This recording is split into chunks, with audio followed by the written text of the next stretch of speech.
In this video, we got an 03 diesel with a note. So it looked like he pulled the cluster out of the truck while he was putting a radio in, put the cluster back in. Some of the lights didn't work. With these incandescent bulbs, as they get older, the filaments get brittle, so if you kind of jostle it around a little bit, you're going to lose old bulbs. So you put it back in, everything was fine. So let's see here, he put in, somewhere in here he put in bulbs. Yeah, he put in some LED bulbs, some of them didn't work. He had the polarity backwards. Let's see here, you want to redo it, put the LEDs to fix LEDs, and then there's something about pulled pads here, yeah. Some of the pads were damaged, and he ran jumpers, plugged it in. Anyways, now nothing works. Alright, so let me just power it up, the bench. Yeah, we don't have any life. Let's get it apart and see what's going on. I'll do a visual here. Come on, clip.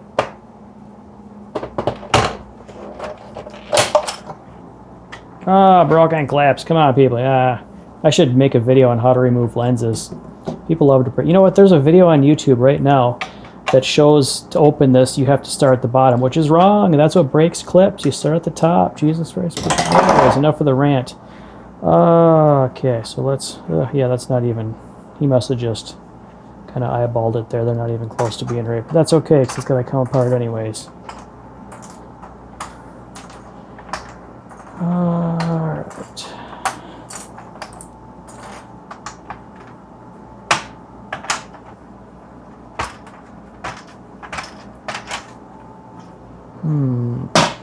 Oh, okay. Blinker. We have some soldering error marks here. Missing the cruise control light. Yeah. Got some goobers there. So I'm guessing maybe when he was running the jumpers for the light bulb, yeah, here's a missing pad. Maybe he actually shorted something out. Or maybe it's just fractured solder joints. As these clusters get older with high mileage, you start to get a lot of fractured solder joints, and maybe just him handling the board was enough to break free some of the bad solder joints. Nope, that's not it. What did he do? Let me see if I can find some missing power. So usually what I do when I start troubleshooting these kind of issues, I'll just make sure power is coming into the board. So here we have, I believe these two diodes are for battery voltage. These two smaller diodes, I believe, are ignition. But either way, all four of these diodes should have 12 volts on this back side of them here, and they do. Next thing I'll do is make sure the voltage regulator is seeing 12 volts, and it is close enough. There's some voltage drop across the resistors. And then the top and bottom pins are a constant 5 volts, which is there. And then the signal, turn on signal, is a second down from the top. So 5 volts is actually the off signal, and 0 volts is the on signal, which switches the third pin in 5 volts, which is tied to across these 16 ohm resistors here. And it's not being turned on. It's not getting the signal for the microprocessor to turn on. And this microprocessor is getting hot as balls here. It's not evaporating rubbing alcohol super fast, but it's definitely warm to the touch, and it shouldn't be. And looking close, I actually see a little pinhole in it right here. I'm going to put this up under the microscope so you can see it.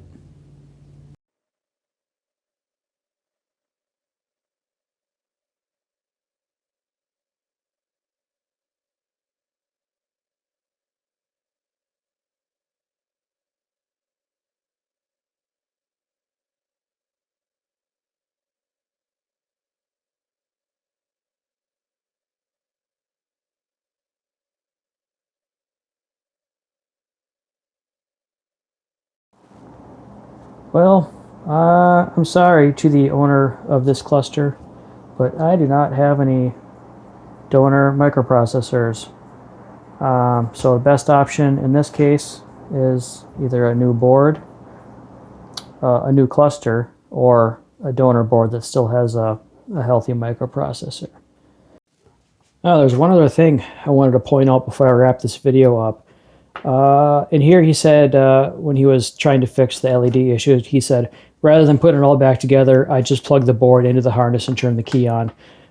He thinks that maybe he missed the row of pins, but I think actually what's going on here is now this is the second time I've had this come in where someone plugged the bare board into their truck without the plastic and blew the microprocessor. I think what's happening here is you have all these metal bolts and brackets and stuff in the dashboard, and if you have a bare live board, and if any one of those points of the board touch the ground of the truck as you're kind of fumbling around in there getting it plugged in to check it, you short something out and blow stuff up.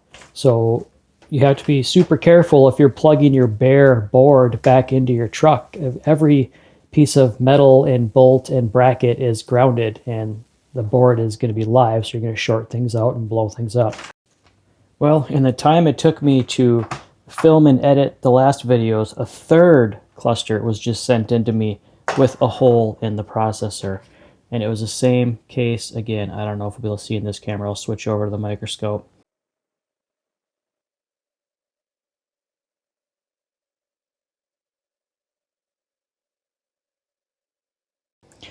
In every case, the owner was trying to install LEDs, and they took the bare board, plugged it into their dashboard, powered it up, and was checking for polarity. But I believe what's happening is, well, they're in the dashboard, they're hitting bolts and metal brackets and blowing things up, and there's a hole in the microprocessor, and this cluster is dead. And the sad part is these LEDs weren't even worth the work, and let me show you why. I'm going to plug it in a second here. But these are the focused dome style clear. They're not diffused, so they're basically designed to shine a straight, sharp beam straight up. And it looks pretty bad when the face is on. Let me show you what I'm talking about here. I'm going to turn off some lights. So we'll see if my camera picks it up. But so let me turn off my main lights here. So as you can see, you just get super bright spots right under where the LEDs are, but it's dim everywhere else. And you kind of get the same effect over here on the gas gauge too. It's super bright right here and then dim, and then super bright right here and dim, and bright spot right there. It's just terrible. So if you're shopping for LEDs, I know it's tempting to buy those 1 cent LEDs on eBay, but it's going to look like crap. You want to get diffused lenses, flat tops, or something different. Basically anything but these. These are the absolute worst possible LEDs you can put in them. And I would probably pass on putting an LED for the cruise control and the blinkers. They're passing through a colored film anyways. So yeah, you might as well just leave them incandescent. They're not really going to burn out unless you got 1,000,000 miles on your truck. But yeah, I guess hopefully some people will learn from other people's mistakes and be extra careful installing LEDs. Just don't be tempted to plug it in and blow up your processor. All right, well, here's another junk board. Thanks for watching.